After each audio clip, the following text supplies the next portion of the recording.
Sorry guys, you guys are gonna hear the heater a little bit in the background while my car warms up because it's 9 degrees, but it actually feels like, I don't know where I put my glasses. Anyways, so I'm done work, on my way home to see my hubby and my baby, my son, my little son.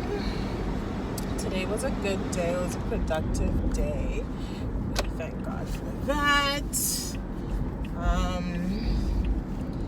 Yeah, what was I gonna say? Anyways, so today no migraine when I woke up this morning. I'm really happy about that. I don't know, should I start off by like introducing myself? So I'm Paula. I guess you guys will be starting to start watching our vlogs soon.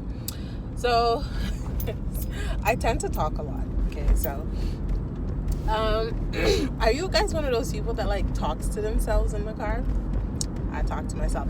I'm either talking to myself or I'm blasting music very loudly, or the third and last thing that I'm most likely doing as I'm driving to a particular location is I'm listening to radio. Radio is more so in the morning on my way to work, because I like to catch up on what's happening in the world, the temperature, if there's any traffic, so I know what routes to take.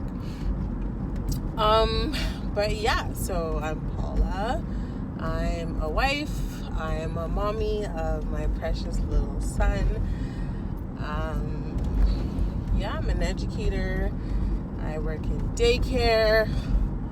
I don't really think this matters, but I live in Quebec. Any other thing you guys want to know about me? I'm pretty sure not. So, I'm going to fix this real quick, because it's bothering me.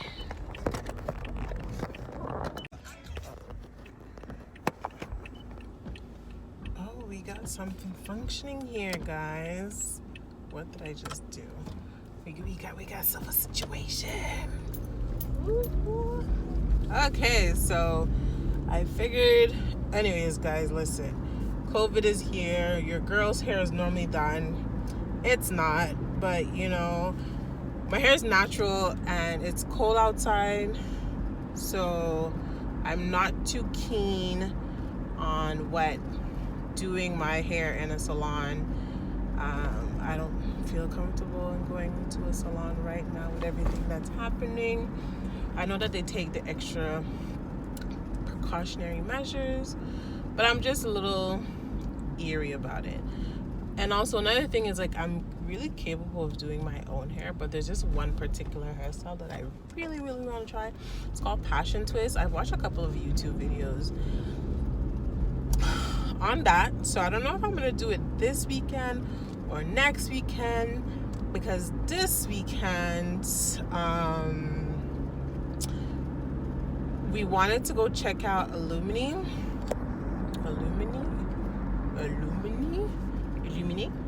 It's I would call it a light festival. It's in Laval. It's really cool. So this year, due to COVID, they've actually given individuals the option of driving through the whole, I guess I'd call it a maze. And yeah, the only thing is you have to book your hour slot in advance, and if you decide to drive through the maze, you're going to have to not only, is that a police officer, not only pay for your vehicle, which is I think $40, you're gonna have to pay an addition. It is a police officer. The one day that I go like at a good amount of speed, I'm so bad. He's gonna come and give me a ticket for doing that. Anyways, what was I saying? Another thing you guys are gonna realize about me, I lose my train of thought very easily, especially if I'm distracted. Boom shakalaka. Anyways, I know it's about Illumini. So sorry, I got a phone call, so that got caught in the middle. Yeah, these Chinese fraud people, man.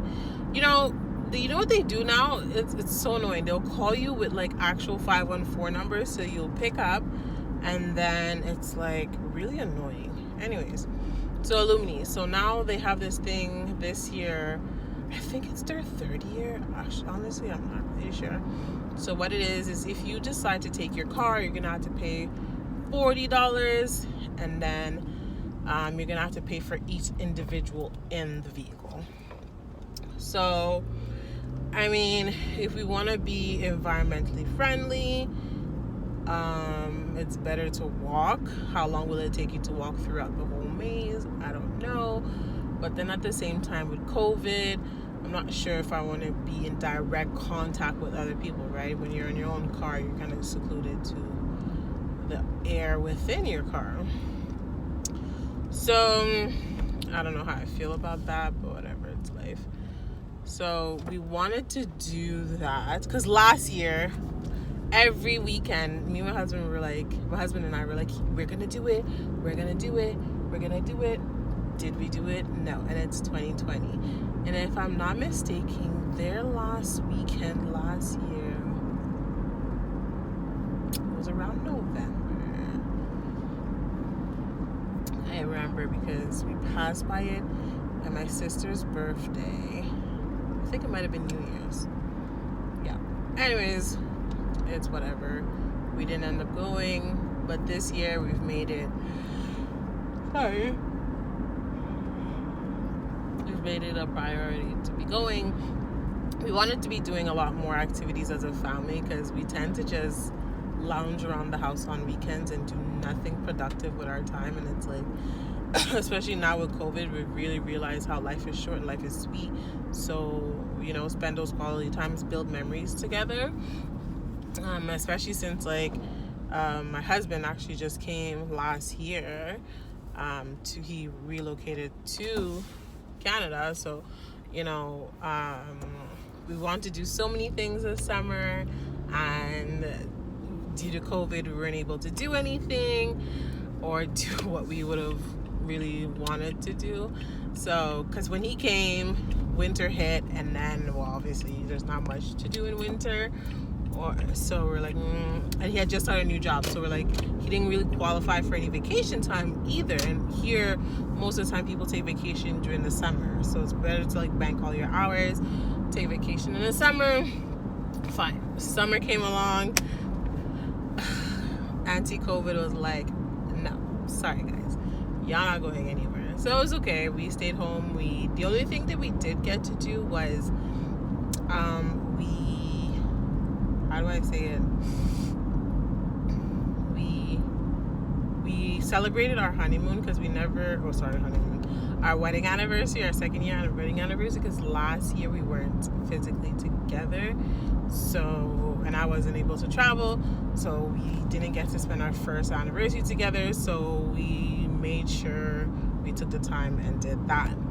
So we celebrated that together. That was the only thing we did this summer. We did want to go to Niagara Falls over the long weekend, Labor Day weekend.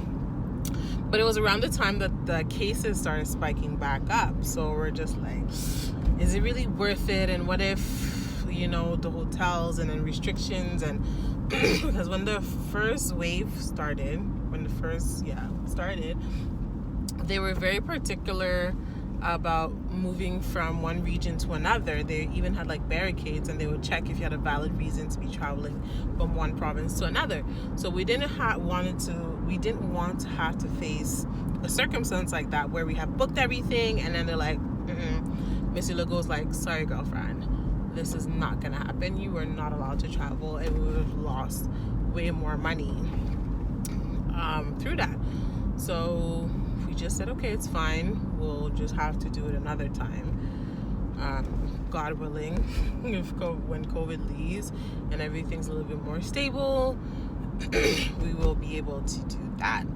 Oh shoot, I just burnt a freaking red light. See, I'm just joking.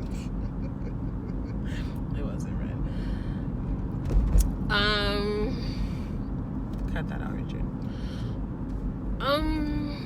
What else?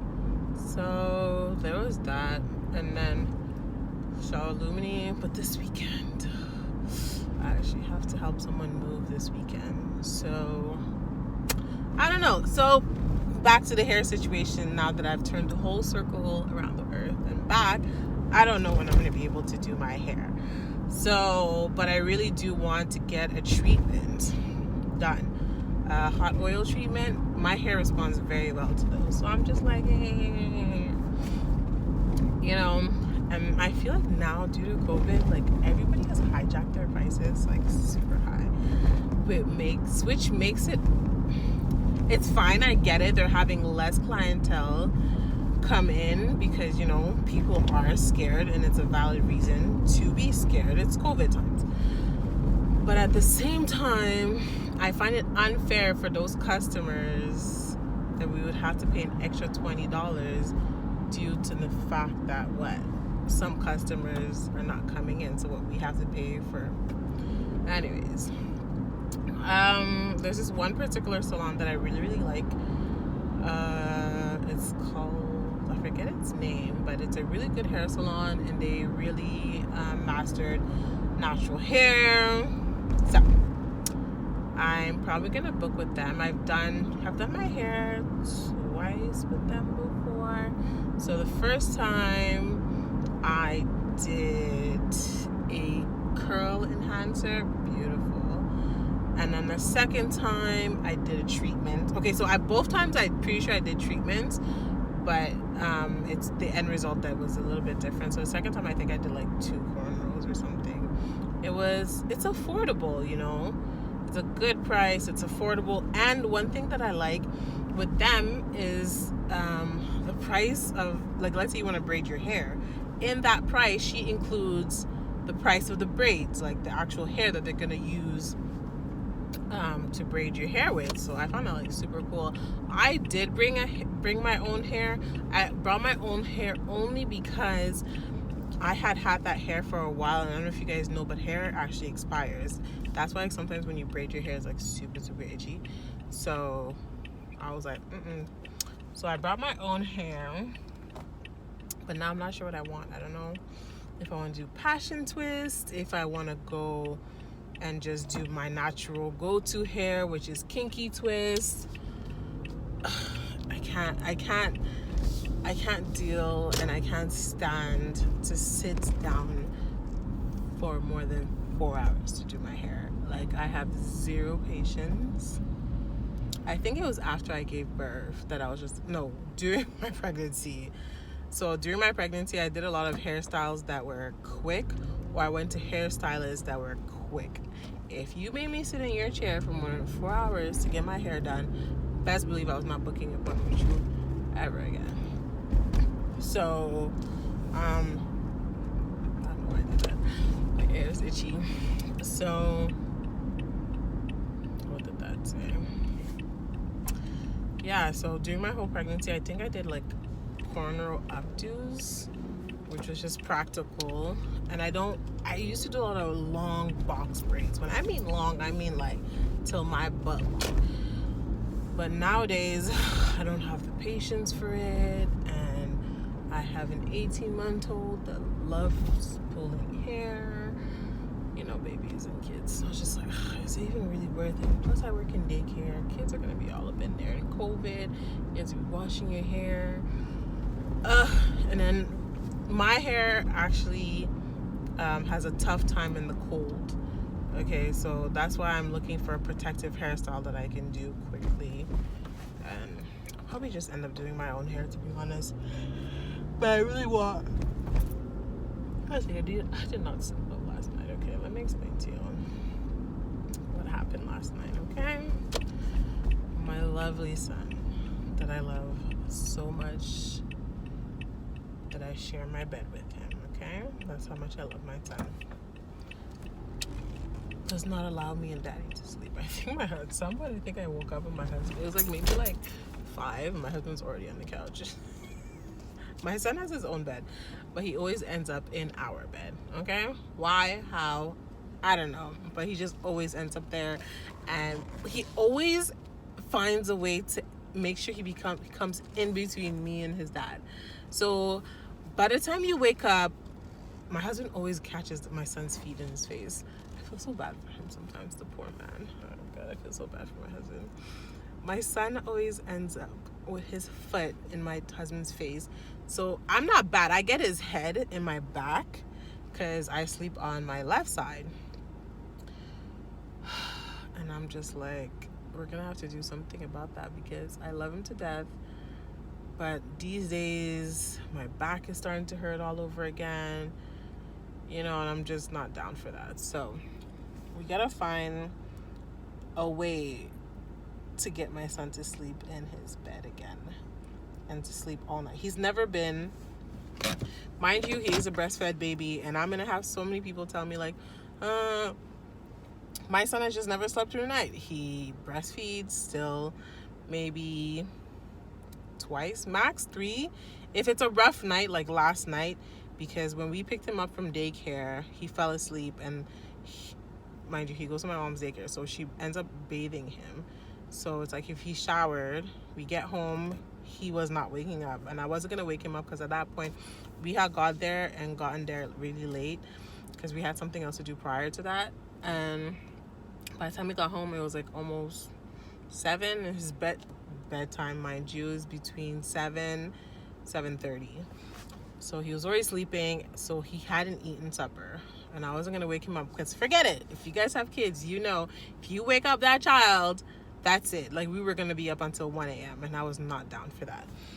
So that happened, and he woke up maybe 4 times last night. I think he was just hungry, so he breastfed more last night than he normally does. But on most nights he wakes up 1 to twice. On like really, really bad nights, he'll wake up like 3 to 4 times. And he's not difficult to put back to sleep. He just wants to boob, and then he just kind of passes back out, which is fine. But I'm tired. He's born March. Like, I'm so done. I love the fact that I'm breastfeeding, but I'm tired. I'm tired, and I feel like I get a lot of like judgment about breastfeeding my son. And I don't know why people are so judgmental about breastfeeding. Sorry, I'm going to park again because I'm not parked straight. I don't know why people are so judgmental. Like, it's not your nipple that's going into my son's mouth. And I'm not, like, throwing my boob in front of you. And everyone's like, he doesn't need it anymore. It's no longer nutritional. And I'm just like, how do you know? How do you know if it's not nutritional or not? I just believe that if he's done, he'll just stop breastfeeding. That's how my mom did it. My mom's had, 7 kids, and she's breastfed all of us. Some of us decide to breastfeed a lot longer than others. And I think we're quite intelligent children. Like, obviously I don't sound intelligent when I say like all the time. But to me, it's a personal choice, and I really wish people would stop judging people for choosing to breastfeed their kids longer. And I think it's only in the Western world, and it's now starting to switch a little bit, that like women don't breastfeed their kids past a year. But that shouldn't be anything. I don't judge people who decide to give their kids formula, so I don't understand why you should judge me for choosing to breastfeed my child. It's not as if we go to the park and he's like ripping it out. No, he breastfeeds to sleep. That's about it.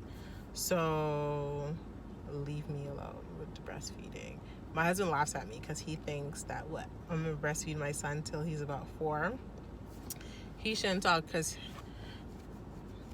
his grown self was breastfed until he was like 3, and he'll tell you, because his mom felt bad. Well, then I love my son equally, and for now he's our only child, so I'm gonna pamper him all I can, because children are a gift from God, and it's like they're your responsibility. You gotta take care of them at the best of your ability. I'm home. I've been chit-chatting for a while. I think I need a nap.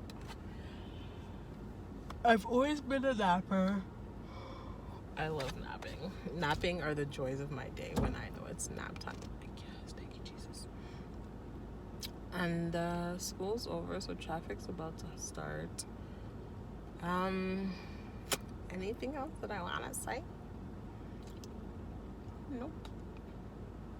So, I catch y'all tomorrow morning. Let's see what my driving rant comes up with. Goodbye, guys.